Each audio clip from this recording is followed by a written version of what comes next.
Well, good luck, everyone. We've got the first of four massive reports being released within the next 3 minutes. I'm going to read the numbers out, and then after I read the numbers out, we'll actually jump on in to the actual report.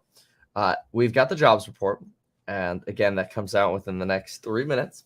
The jobs report is very important because it's going to help us understand if we're seeing any kind of reduction in the amount of people finally being hired. The last JOLTS report wasn't great. It went in the wrong direction. Remember, JOLTS is the Job Openings and Labor Turnover Survey. And the JOLTS report showed, while we were expecting job openings to drop below about 9.7 million, they actually popped back up to about 10.7 million from 10, which wasn't great, going in the wrong direction. More hiring, more open positions. That was forecast by Indeed.com. They had done a little job survey and indicated that there was an inflection point, and they actually saw more job openings, not less.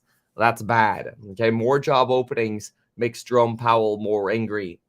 More people being hired in these employment surveys makes Jerome Powell angry and makes stonks go down.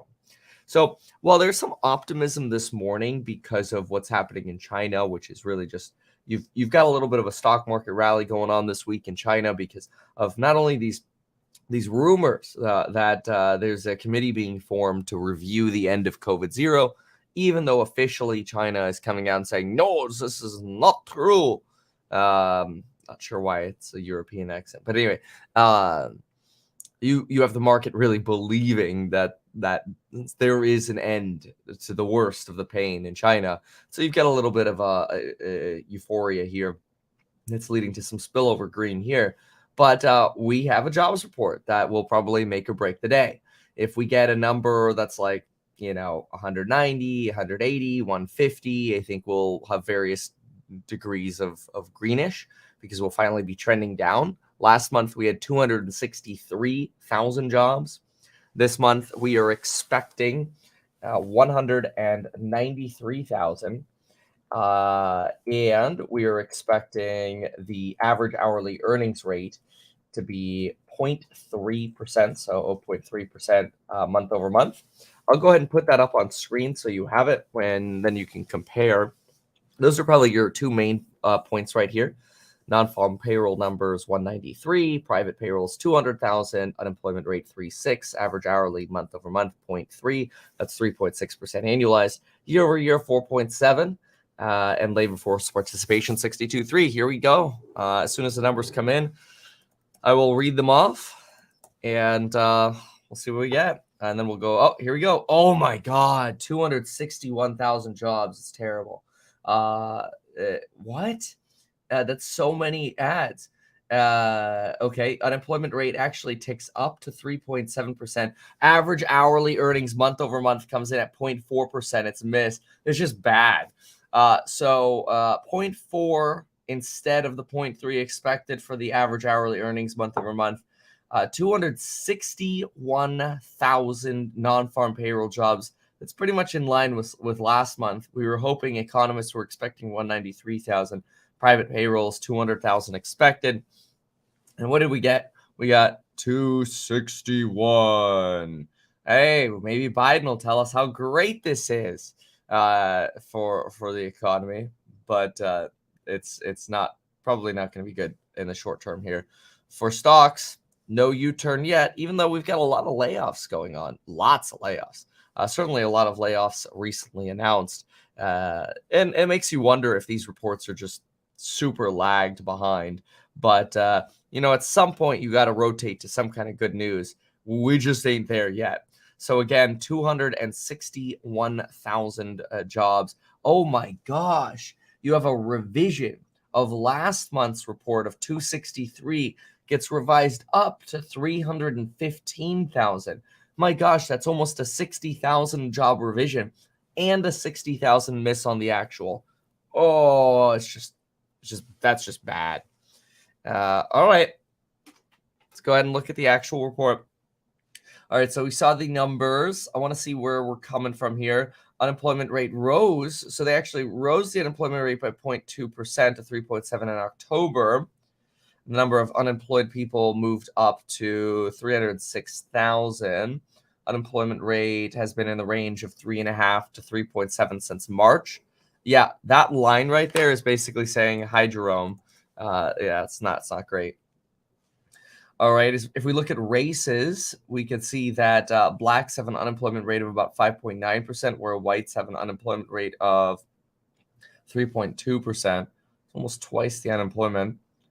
Long-term unemployed, little changed at 1.2 million. Labor force participation rate, 62.2. Actually went down. Great. That went down, not up. That's not great. Okay. Let's see here. Number of persons employed part-time for economic reasons, little changed at 3.7 million. Number of persons not in the labor force who want a job was little changed at 5.7 million. Remains above the February 5 million level of 2020. Marginally attached to labor force, little changed. All right, let's see. Where did the jobs come from? So non-farm payroll increased by 261,000 in October. Monthly job growth has averaged 407 so far in 2022, compared with 562 per month in 2021. So you've got a slowing. It's just really slow. In October, notable job gains occurred in healthcare, professional technical services, and manufacturing. Really? I thought it was going to be leisure and hospitality based on that the ADP report that we got Wednesday. Okay. Employment healthcare rose, let's see here, rose by 53,000. Nursing, residential care facilities, 11,000. Hospitals, 11,000. Professional technical services, 43,000 jobs. I mean, this is like a broad-based gain here of jobs. It's 32,000 in manufacturing. Leisure and hospitality continued to trend up, 35,000 jobs. Added an average of 78,000 jobs so far this year. So it's below average, but still, like, that's the thing is we are slowing. We're just slowing so slowly. Average hourly earnings rose by 12 cents or 0.4%. See, that's not great. That's that inflationary push again. This is just all cannon fodder for JPOW. Yeah. That sucks. Let's listen to little CNBC for a moment. Let's see what they say. As we were expecting. But then you look over at the household survey, that shows 328,000 jobs lost. It's measured a different way. Maybe the difference is noise. People will probably figure it out over the course of the day. And we see the unemployment rate and labor force participation going up. So all right, we already heard this from me.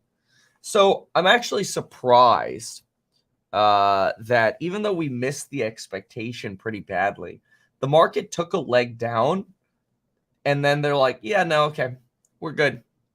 We know this is old news. I almost wonder if that's kind of what the market's saying here, like old news. Twilio just dropped 24%. My gosh, 24% pre-market. That's entirely possible here. It's entirely possible that the market is trying to say, look, we know it's going to be bad until it gets good.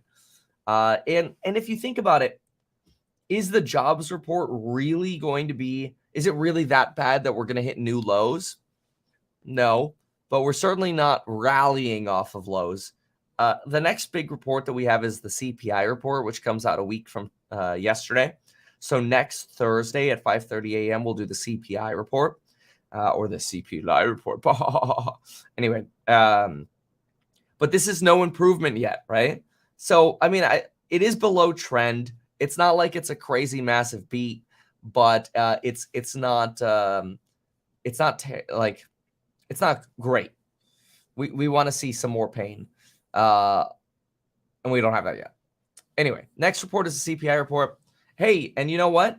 If the market digests this and says, hey, look, we're at the bottom of the market, Kevin, this report isn't that bad. Sure, it's not good news yet, but don't worry, that's coming. Just buckle up for the CPI report next week, and we'll keep the hopium going for Thursday. Hey, I'm fine with that. But look, I guess if I were to say, Would it make sense that this jobs report is bad enough to create new lows? No. If we get a really ugly inflation miss next week, that could create new lows. But otherwise, I think we're pretty much the anchor dragging along the bottom, just waiting for the pull up, as they say in the plain world. Pull up. Ay. All right. Thanks so much for being here. Thanks for the $10 donation, folks. We'll see you in the next one. Goodbye.